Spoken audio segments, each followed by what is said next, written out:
National with U.S. President Donald Trump set to touch down in South Korea on Tuesday. South Koreans have varying expectations on the visit of a man who can exert an immense influence over their fate, with or without the intention to do so.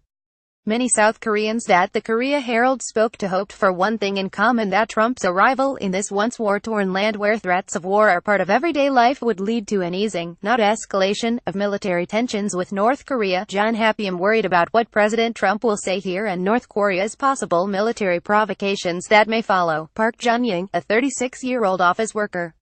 What worries people most is Trump's unpredictable style and impromptu remarks. Trump's visit on Tuesday and Wednesday comes amid heightened tension after an exchange of warlike rhetoric between Washington and Pyongyang in recent months. Most South Koreans have grown numb to the North's bellicose language from decades of acrimony, but hearing that from the U.S. leader was different.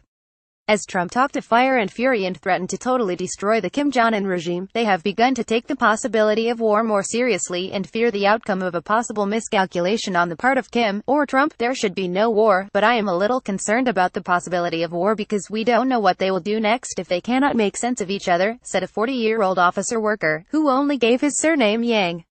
I think Trump gave us a good opportunity to push to develop our own nuclear arms. At least, a chance to advance our military and defense capabilities, he added. The state visit of the U.S. leader who talks America first has also awakened an old divide in South Korea over how to view the world's greatest power, prompting civic groups at extreme ends of the political spectrum to stage anti-US or pro-US rallies on Saturday and Sunday. More rallies are planned during Trump's two-day stay here. The Korea's relationship is a distorted alliance as we are unable to say no to the U.S. in any situation. We should get out of the shadow of the U.S., said Seo Yeon-hwa, 46, who joined an anti-US rally with her 18-year-old daughter in Seoul on Saturday. It is not about Trump. I am opposing his authority as the leader of the most powerful country in the world, she said. Some protesters slammed Trump for prompting discrimination against foreigners, minorities and women. Trump represents hatred, discrimination, conflicts and confrontation. I don't welcome him here, said Young Sup, Secretary General at a non-governmental civic group People's Solidarity for Social Progress. There have always been anti-US protesters when U.S. leaders visited Korea. In 1993, anti-America protesters condemned the U.S. for pressuring the country to open its rice market during then-President Bill Clinton's visit here.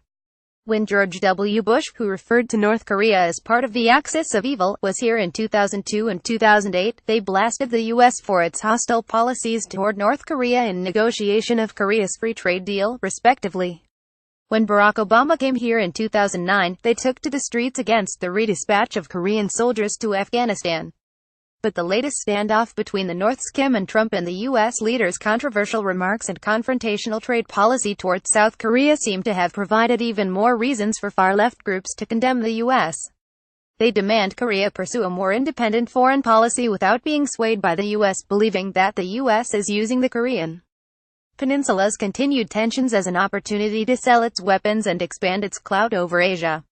They also see the U.S. as an obstacle to the two Koreas' reunification.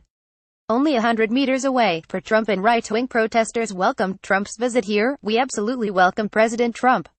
The U.S. is the country that has helped us for the past 70 years. The Korea's alliance is the only way to stop South Korea falling under the communist regime, said Hong Tae-jun, 87, who fought during the Korean War alongside UN troops. I am thankful to the U.S.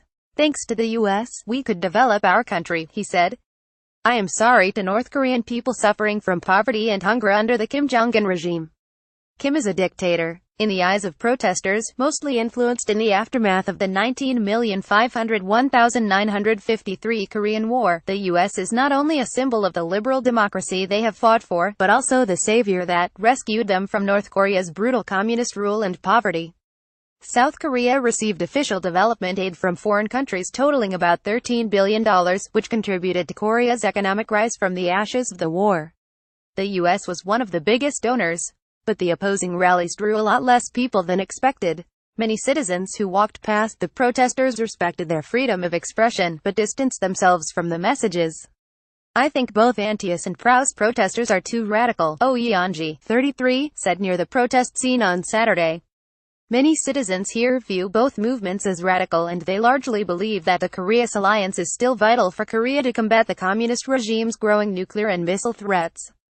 We need the US and the US also needs Korea for our mutual interests in terms of defense and the economy. But we should refrain from relying on the US too much, said Jang Byung-jun, 18. According to a Gallup Korea poll conducted in May, 55% of the respondents said that South Korea's relationship with the US was the most important, while 36% of them said its relationship with China was the most important. The survey also showed that only 9% of them had favorable feelings toward Trump. Some praised Trump's hardline stance on North Korea. I am positively viewing Trump's hawkish attitude to North Korea as I think common sense doesn't work for North Korea, said Ha Ji-won, a 23-year-old student. But in the face of renegotiation of the Korea's free trade agreement and China's economic retaliation against Korea in protest of a U.S. anti-missile system being deployed here, some want Korea to be more flexible in its diplomacy and chart its own course rather than be swayed by the U.S. There is no reason we should maintain our firm alliance with the U.S. But it would be problematic if the Korea's alliance results in harming our relationship with China because that would damage our interests, said Young Gu-hoon, a 30-year-old office worker. We should seek a balance in our diplomatic relations with neighboring countries. Yoon Pyong-jung, professor of political philosophy at Hanshin University, said that the escalating rallies and debate over Trump's visit show what the U.S. means to South Korea. South Korea has had very close ties with the U.S. since its foundation. Without the U.S., its modern history cannot be explained, Yoon said. The fierce pro-Antius protests are a reaction to the U.S. strong influence on Korea in political, militaristic and economic aspects, and he said that the reason more protests seem to be taking place this time ahead of Turn's visit is because it is generally perceived here that Trump's behavior and comments raise a possibility of war on the Korean peninsula. By Ok Hyun Ju Laetisha.ok at heraldcorp.com.